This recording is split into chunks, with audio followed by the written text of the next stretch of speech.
So thank you for coming. We're just going to kick off. I'll start with introductions, and then Adrian is also our co-host today. Um, Okay. so my name is Henry. I'm co-founder of Class Visa. We basically are trying to create remote employment for people outside the US, foreigners, and so on and so forth. My background, I've helped a lot of startups and I've led a lot of projects. One, for example, is Uber for ambulance services. So you request an Uber ride, an ambulance, and then just during the COVID recently, I'm also Mhm. gone through YC Startup School. I went to Thinkful, and so I'm a full stack developer. So that's like a nutshell. Nice. Yeah. Adrian, over to you. Yeah, I'm a junior dev. I also graduated from coding boot camp, and I'm a web dev mentor for the curriculums that we're working on here at Class Visa. And yeah, I've been a full stack developer. I had a past in graphic design, and I just transitioned to code and never turned back. Nice. Cool. Okay. Today we have Timothy here. I'm going to do his honors by introducing him. He went to MBA. He took an MBA in Jones Graduate School of Business. He was an intern at Finish Line and then grew all the way to senior product manager at Amazon. He has been at Amazon for about 4 years now. Please, if I'm wrong, correct me. No, that's pretty accurate. Okay. Yeah, that's accurate. All right. Cool. All right, so let's just start diving. Pretty cool. We have a few people online, but that's good. We can always send a recording to you if you need it. So first of all, let's start with where you were born, your birthplace, your hobbies. Oh man. So I was born in Lagos, Nigeria. I spent my first 11 years there, and then I moved to Houston, Texas. And ever since then, I mean, I went to college at Iowa State / University of Dubuque, where I played sports and played music. I majored in marketing, so I didn't go through like a typical like tech background, like education. But after about a year of professional sports, I switched into IT consulting. This was back when mobile applications for business was not even a thing that people were thinking about. So, like mobile device management, how do you manage data, your employee data, because you're giving them access to your company information that's protected. So how do you manage that to make sure that information hasn't been leaked? And also worked on MPLS networks, which PLS, is okay. which is like the precursor to like cloud computing. That was back when, for you to be able to connect to another office location, there was a physical line that was being drawn to that. So I did that for a good long while, and then I did that with AT&T. So I did IT consulting for a while. I led the expansion into kind of how do we expose B2B mobile applications for small business. So I led that strategy for AT&T, and I was fortunate enough to be able to grow that team. And then I went to B school at Rice University, and then joined. And after I left, I got an incredible opportunity to join the music business at Amazon. And being a musician, it was a win-win for me. So Nice. I've been at Amazon for 4.5 years. I mean, I launched their rentals program, and now I'm working on international expansions. So yeah, I've been lucky for someone that doesn't have a tech background to kind of figure out my way and learn as I went, to kind of get into like the tech space. So a lot of late nights studying and learning. So yeah. So how did you bridge the gap between graduating with a marketing degree and kind of starting that very first ever, job or opportunity to actually move towards tech? Yeah, I mean, I think it's having an affinity for it. I mean, I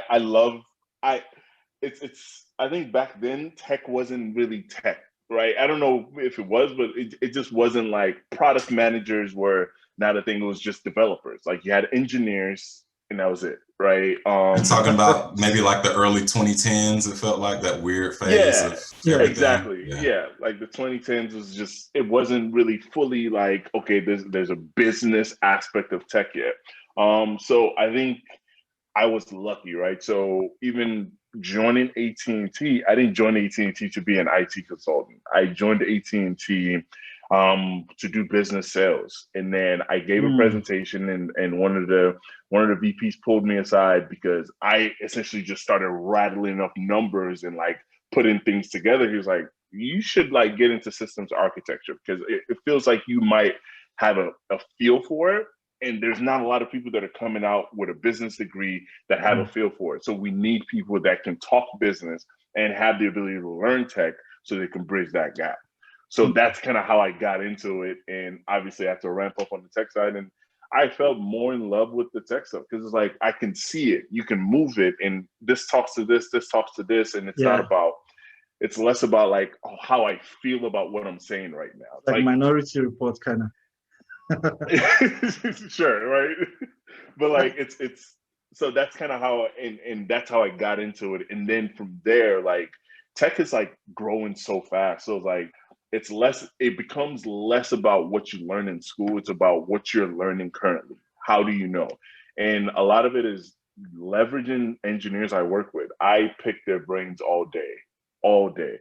My job is to make them look good. That's what I always say. And it's like, for me to help you look good, how, like, teach me about what you do so I can like be that gatekeeper where it's like, you guys can develop this. And I'm like, no, we can't, because I know enough about it to be like, no, we can't do that. I'm like, you're not going to stress my engineers out because I know what they can do. So it's like, they've taught me as much as so that I can be a better gatekeeper. And I mean, it's a method that works till today. I talk to people every day. I mean, I have this thing where for the last 6 years, I have a conversation with somebody new every week, like, and just pick their brain.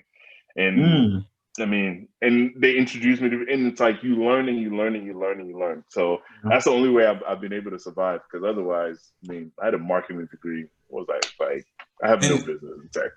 So that's interesting. You said that one of the questions we were going to ask was, how did you start developing your skills as a product manager? So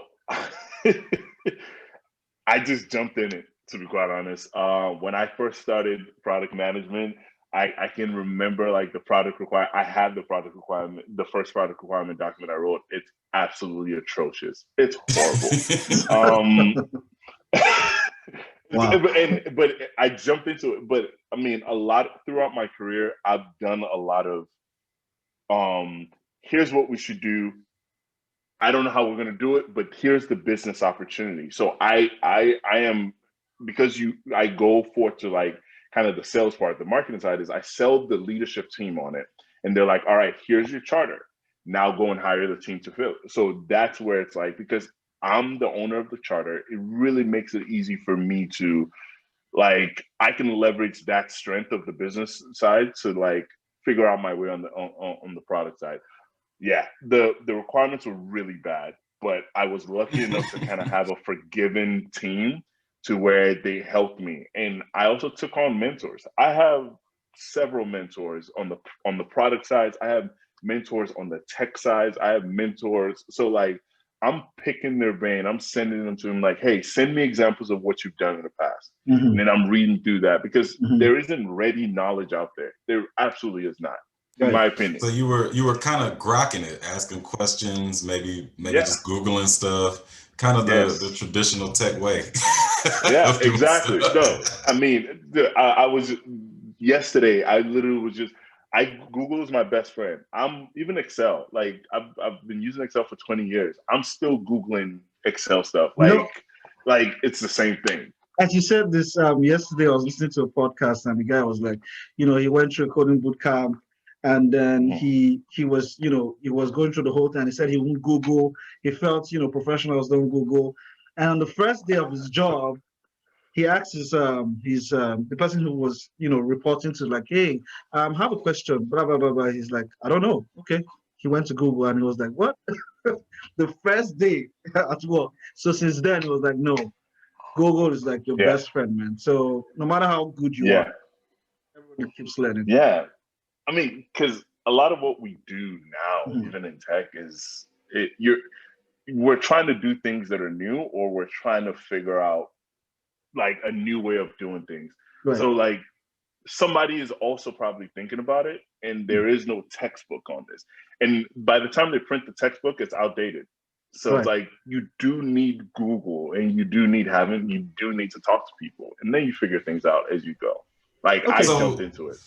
Pretty broadly, other than Google, what tools are you using as a product manager? Are you using stuff like Coda or Evernote or like anything? Are you using reminders on an iPhone? Like what are you kind of using day to day that's literally helping you keep everything stitched together? Man, right here. I'm old. Oh, you writing it down? Yeah, I write it down. Yeah, I write down stuff too. Yeah. Yeah, I write it down. And I also OneNote. OneNote is pretty big because part of being a product manager is I always say you're herding cats. Sorry, excuse me. Can you guys hear me? Okay. Yeah. Yeah, OneNote is really great. So like my Outlook calendar organizes my day, but also with every meeting, I can quickly like grab that information, drop it on my OneNote, and like type in my notes. So even if I have to send a recap, I'm capturing that notes and I'm sending it out. And OneNote has every single detail of every single meeting I've had for the last 4 years at Amazon. So I can always go back to it and like review it and like, okay, this is what happened last time. Here was the topic. Here were the people that were there. And here was how we solved it. So it's like, that's always a really good way. I mean, it's a really good way of like keeping up with things. Yeah. Basically, I wanted to ask, so take for instance, you guys have an idea, maybe at Amazon, run us through what the process is like from idea to shipping products. I mean, if it's a new idea, I mean, Amazon is very notorious for writing documents. And initially, when I first started at Amazon, I hated it. Now, anytime someone's like, "Hey, I have an idea and I want to talk to you about it," I'm like, "Can you just send me a one pager? Like, just like put it on paper. Putting things on paper forces you to actually think clearly through it, rather than just like, hey, I have this really cool idea. I mean, it's gonna go kind of like this and then kind of like that. It's like I can't follow that. Like it's in your head, but I can't follow that. So one thing I do is, I mean, we have documents. We document everything, and what you do is you share that idea with different folks, with your colleagues, get their feedback, share with product, share with tech, share with ops, get their feedback. And once you have enough support and people are like excited about like, no, I think this does fit, then you kind of run it up the chain and you share with your leadership, and then you get the resource in. And then once you get the resource in, then you put together the product, the business requirements. Like, what should this look like? Like, and it's a step-by-step. Is like, as a customer, you should be able to click this and see this. And then from there, then you build out kind of like the technical specifications. It's like, how do we deliver on these business requirements? Right. And then you kind of get into, and then you kind of share with like all what I like to call like the enabling orgs, which is like tax, accounting, everything. Like, because it's like, we can do all this, but like, is it legal? Like, can we do this? Like, can we kind of like, you get that sign off, and then you kind of get into the weeds of like, you start to get into like development and engaging with the right teams that you need to support this work. And essentially, depending on how long the life cycle is, it could either be something that's like a couple of weeks of effort, or it could be like 9 months of effort, or, and from our perspective, we look at it from like in development weeks, development weeks. So it's like, you kind of get into it, and then that's where, as a product manager, you really get to this. That's when like you go to work, right? Because your team is building this out, and your job is to get the right stakeholders in the room to support what they're building. So, I mean, Amazon is a retail company, so more than likely operations involved, fulfillment is involved, seller support is involved. There's so many different pieces that need to be involved, especially if it's customer facing, to ensure like the customer experience is what it meets the Amazon bar. So it's like there's a tech side, which once you give them the requirements, they're ready to go. But then as a product manager, now your job is to get all the right stakeholders involved so that way, as we roll out the solution, seller support knows about it. They have the right SOPs to follow. There are help pages. There are all these different things that are needed. Like fulfillment knows, like if something comes in, like when we launch rentals, like the fulfillment team, the way they do outbound orders is very different, because typically with retail, you ship it out. It's great. If it comes back, that's not necessarily a good thing, but whatever. But with rentals, you're shipping it out, you're bringing it back in, you're checking to see, is it rentable again, right? Mm-hmm. So it's building all these different things. Like now you have to have those conversations. It's my favorite part of the job, Really? because you truly do get to touch every single part of the business. So and then it all comes together, you know, when you launch it, and like it flows as it should, and you're able to catch it. So yeah, that's my favorite part, but that's also like really where you show your stuff as a product manager, because you know when it launches if you miss something, because if a customer has a bad experience, we want our customers to give us feedback, and as soon as that happens, we take it very seriously. So your product cycles are like more than 2 weeks, like 4 weeks product cycles. That's a lot. I mean, it depends. Yeah. I think it depends, right? It depends on what you're working on. I mean, a lot of what I build out are very much new, right? So it's like we're trying to create a whole new seller experience. Right. Whether it's rentals, it's a whole new seller experience that shifts how we do things. Whether it's international expansion, we're creating a whole new seller customer experience for customers in that country. Like even if they're used to exports, we're building something for them, right? So it's like it's a lot longer. I mean, there are opportunities where there are features you can roll out in like 4 weeks, but like, what's the fun in that? They're important, right. But like for me, what gets me out of bed is that. Cool. All right, cool. So say run us through like, you know, your daily process. Like what do you do when you get to work, like normal, usual day? Yeah. Mine, it shifts. I try something new. I think one thing has really stuck. I think it depends on the project. And also my stakeholders are very much all over the world.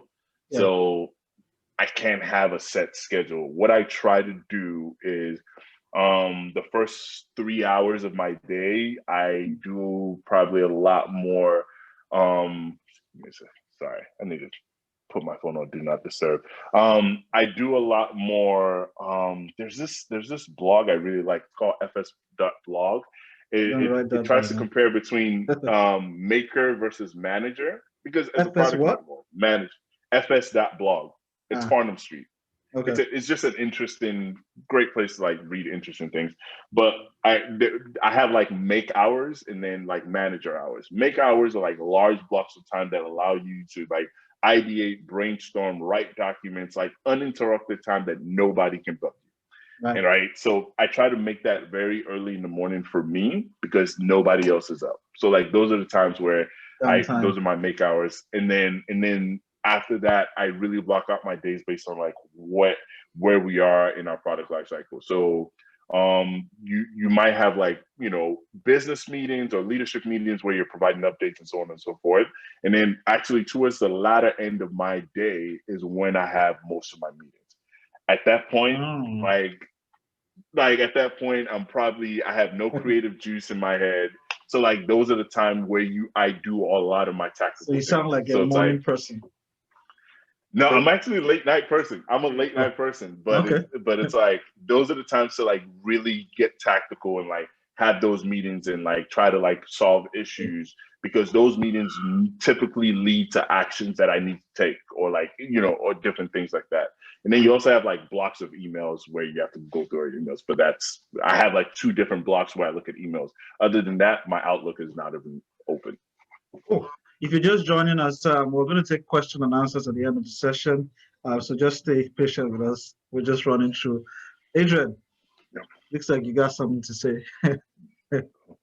Oh no, I was just listening to all of that because I think time management is the most So ignored, important. underserved skill in tech. No one talks about it really, right? We talk about all the process, agile, scrum, all these different methodologies and paradigms, but we don't literally talk about like you need a to-do list and you need Yeah. to basically learn how to run your own calendar, which is Yep.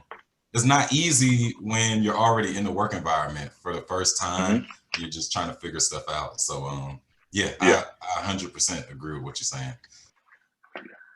No, yeah. I have, if you you guys can't see it, but I literally like write out my day on my planner. Like my day is written down before I start the day or open an email. I've already written out, here are my meetings for the day, and I write it out, and that doesn't change. Because you don't want to get into a point where you open your email and then automatically you're reading your email, you're like, oh crap, oh crap, oh crap, oh crap, oh crap. And then you forget everything. And then at the end of the day, you just answered a bunch of emails and got nothing done. So, and then you're burnt out. That's the key thing. Time management helps you with burnout. I mean, you're gonna get tired, but like you don't want to burn out. Cool. There's something you said at the beginning. How did you go from intern to, like, how many years or months did you spend during the internship? And then what are the things you did that, made you progress? I can tell you, so my internship at Finish Line had nothing to do with tech. My internship at Finish Line was more retail, retail marketing. Like that internship was during college when I was doing my marketing degree. I didn't do an internship.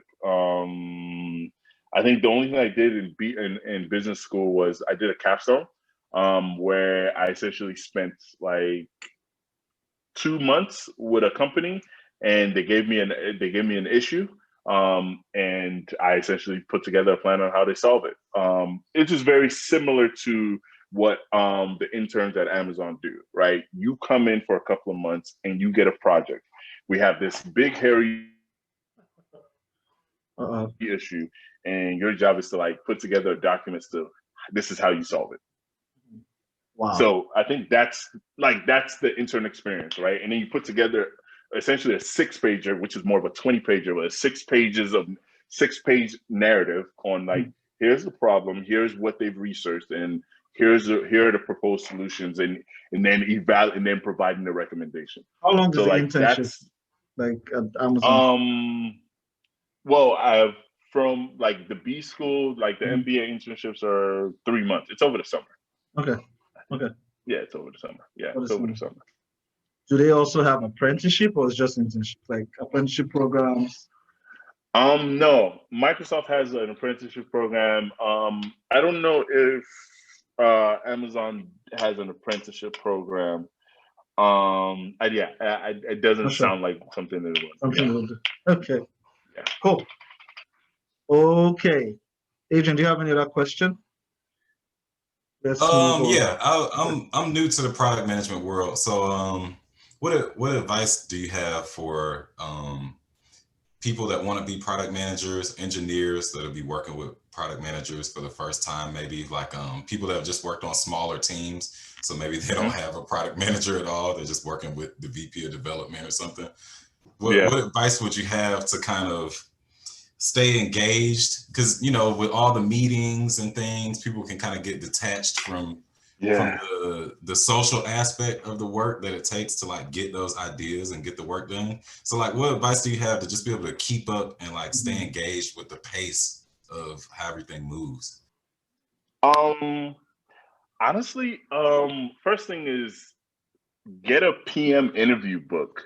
The reason why I say that is that if you want to know what like PMs are like judged on, like the PM interview book will tell you, here's how you should look at a problem. Here's how you should do it. And then once you get that, like it gets you in the mode of like practicing it. And like you're not interviewing for it, but like it gets you in the mode of like, here's how companies like Amazon and Google and Facebook are evaluating product managers. So like, let me learn these different things, right? And then honestly start to like PM life. I can tell you, I'm not a great writer, but I was even worse 4 years ago. So what I did was I just started writing, like I would write 1 or 2 pages on ideas. Like, okay, if I were to do it, okay, how would I put together the document? What are the product requirements? And I would just write it and I would share with other PMs and they'd rip it apart. But the thing is, it's in a space where it's like, it's not my job, right? It's not work. So it's like, yes, you can rip it apart. I'll learn from it. But by the time I get to the point where I'm actually like in front, like at work, like I've improved. So I think those are the two things. It's like getting a PM interview book. Those are really important. It will give you an idea and also like starts a PM life. It's crazy, but like it gets your mind in that way where it's like at this point I worry about my bandwidth because like I'm always seeing gaps and like, oh man, you could totally build it like this, like that, okay, and then it could like yeah, like I've launched small startups on my own because like I'm like there's a gap and no one has built a solution, so I'm just gonna build it and have fun with it. I'd like to hear about that. What's the startup you launched in the past? What Oh industry was it? man. So I've done a couple of things, but they're not like, from my perspective, they're not like, oh, this is gonna be the next big thing. It's just personally for me. So I used to live in Seattle and there's no African food around, because there's no African restaurants, but there are caterers that you can like call and text and be like, hey, oh, I want to order, whatever. So I'm like, why do I have to like WhatsApp you to like get food? Why don't you have like an online platform where I can just like place an order, buy it like I would anything else, and someone will pick it up and deliver it for me? Right. So they were like, yeah, that would be great, but I don't know how to set all that up. So I literally launched something called Afro Chop. Right now, I think it's on hold for like because we're kind of retweaking it. I launched Afro Chop, which is a catering platform that allows caterers to like put up their menu. It's like Uber for caterers. But instead of like an instant delivery, it's like bulk order. So like you do an order that's a minimum of like 5, and you order it and it gets delivered between 2 to 3 days. It gives the caterer time for them to order, to like go and get the food and like put it together. But the good thing is, like if I order 3 and somebody else order 4 and order 7, like from a caterer's perspective, I get my order and it's like, all right, I need to make like 3 boxes of rice to fulfill all these orders. So like the caterer has economy of scale, but from the customer, I still get my food, right? And then for the caterer, this is a new revenue stream. It's no longer, they don't have to wait for events to get revenue. Like, no, they're getting like a weekly revenue. I think the funniest thing is we did a beta for 21 days. We hacked it over a weekend. I was like, let's just hack it. Let's just do it for 21 days. And in 21 days, and I was the delivery driver. In 21 days, we did, I think we did like 100 meals were delivered. And I was the person delivering and like driving up and down. So it's like, okay, there's an opportunity for it. And we even got feedback. We started with 2 caterers. Before you know it, there were like 8 caterers that like, I want to join this platform. And then we started getting other caterers that were non-African. There was like ethnic food. So I'm like, all right, so this is not just an African platform. We almost need to remove the name from Afro Chop to something else, like because it fits that. Like that was because, and I created that because I was hungry and I wanted African food and there was nothing out there. So I was like, all right, cool, let's hack it. Kind of sounds familiar because when we started the last batch, we were focused on Nigerian students, and then we got people from Uganda, Tanzania, India. This batch we have people from Greece. So nice. So yeah, that's why we just chilled and said, okay, we're gonna help foreigners, not just Africans. So yeah, that's pretty. Yeah. Anyway, so one of the things that came to my mind is so there's something we're trying to do towards the end of the core program, which is we want to work with maybe product managers who bring real life examples, like a capstone project, right? Say maybe something that's happening in their workplace, and then give the students that project to do, and to just evaluate them to see if they're doing well, just to build them for the tech world workspace, basically. And I was thinking if that's something you think would be relevant to add to the curriculum, because we have an apprenticeship program that will run for 3 months just to help students work with startups. It might be a paid or unpaid apprenticeship, but it just gives them that real world remote life work platform. Yeah, no, I think that would make a lot of sense, right? I'm trying to think. I'm just trying to think. I don't know. Yeah, real world. I mean, product manager. I think it would be things that like people want to work on. And Mhm. the way for you to qualify that these are legitimate projects would be, I guess, yeah, product managers. Yeah, it would be product managers and like tech. I almost want to, maybe you can use a hackathon, right? Mhm. You kind of use a hackathon and they like, they bring these ideas and like everybody's solving that idea or something like that. Because and we just did a hackathon that was really cool, where whoever won the hackathon got the resource in. I don't know. It's Mm. something you could do something Similar. similar to that, where Yeah. it's like, yes, because what you want is you want your students to have something they're excited about working on. Like, I Right. don't necessarily think it's something you don't want to just have like people submit rent like what they don't want to work on. Like product managers like, I don't really want to work on this, but like if someone is gonna do it for free, yeah, I'm gonna bring this idea. It's like, no, you kind of have to like submit it, like they have to hack it. And then if everybody's excited about it and they voted for it, and it's like, all right, great. Now we can now divvy up these top 5 projects to the groups of our students, I right? think we Because should batch them like UX designers and web developers together, and then and I mean that's the real world, right? Where mm, it's like they're gonna have to work with UX designers, you're gonna have to work with PMs. Like mm, you want to get that experience because the better the relationship between the developer and the PM, like the better the product. If right, the relationship is not great and you're doing it just for work, it's tough. Then it's painful for everybody. right, And so right. it's like they need to learn the developers also need to learn the soft skills. Mm, It's not a requirement, but it enhances their experience, right? And it makes them the developers that PMs want to work with. right. I always struggle with developers that I'm just like, hey, because PMs are always going to have ideas. So the first thing you want to hear as a PM is, I don't know if that's possible, but let's go figure it out. Not that's not possible. I can't do it. Like, and then at that point, as a PM, I'm just like, all right, this guy isn't inventive. So I'm like, I'm not gonna work with him as much as like it becomes because like we're building new things. So Right. it's not like we're building stuff that we're iterating on something that's been built before. It's new.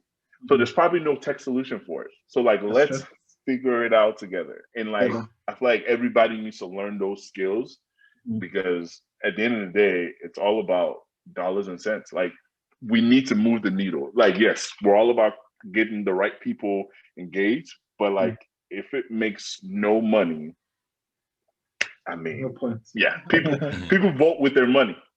They don't vote with. I mean, they can say I love it, but like when they spend money on it, that's when you know they really care about it. I really care about it. Okay, pretty cool. Okay, so one of the things I also wanted to say was if you had, before we go into, there's a section we call Blast from the Past or Throwback Section. Mm. So, so take for instance, there's one of the things that a lot of people are skeptical about. Let me just play the devil's advocate here. Some people do not believe that you can get remote work opportunities outside the US. Like, take for instance, does Amazon do offer remote opportunities to people outside US, to software engineers, UX designers, data scientists, for example, Mm. So I don't know if they do remote. I or mean, I can tell generally, you it right now. doesn't have to be Amazon. Yeah. Yeah, I mean, I can tell you right now, my entire tech team, I have not seen them face to face before in my life, and I've been working with them for 2 years, and they're based on in Asia. Oh my God. But the key continues to be, I think the jobs are out there, mainly because there are people, even myself, right? When I'm thinking about ideas and I'm trying to find like a tech counterpart.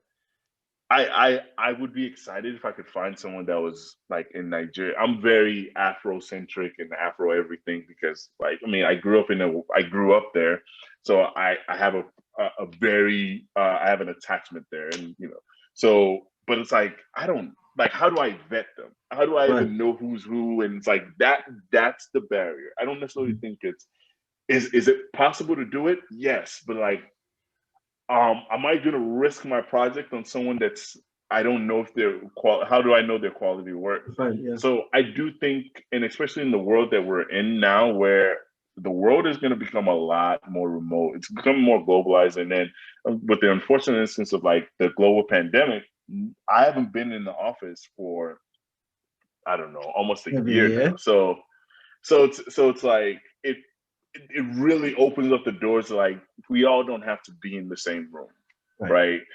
But now that requires a different set of skills. Like you have to be able to like work remote. So I think there are opportunities out there. I don't know if an Amazon would be. I don't think they offer like remote software developer jobs because I think there would have to be some type of hub, right?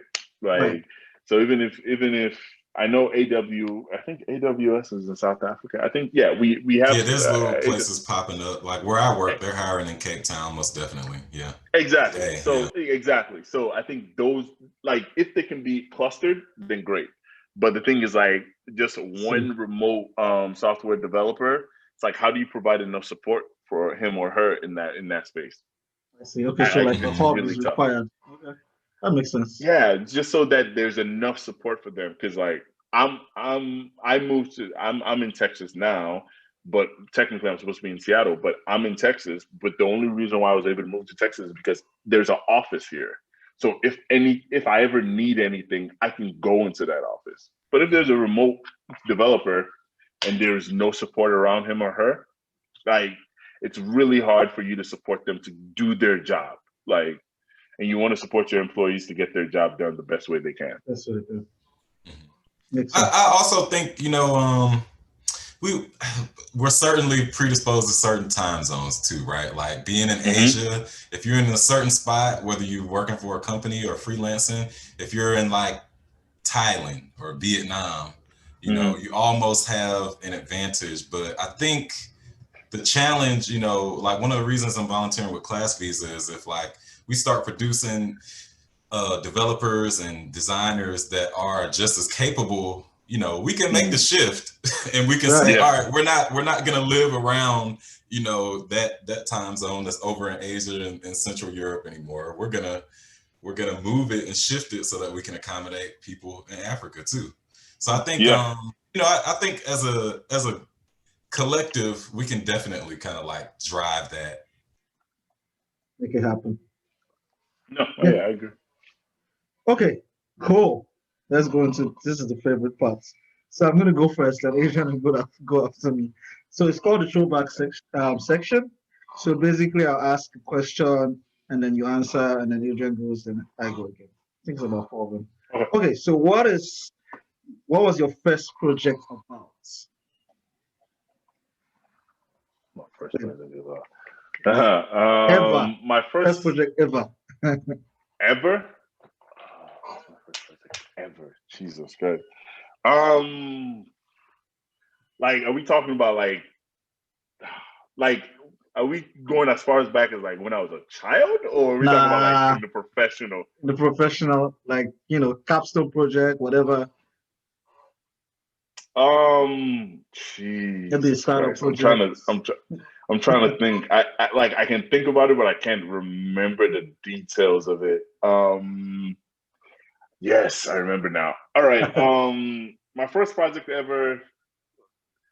And are we talking marketing? Like, because I was a marketing, so like, all right. My first was putting together a marketing plan for for my school's football team.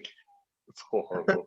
Oh wow! But the goal How did you even get into that? How did that happen? So it's horrible.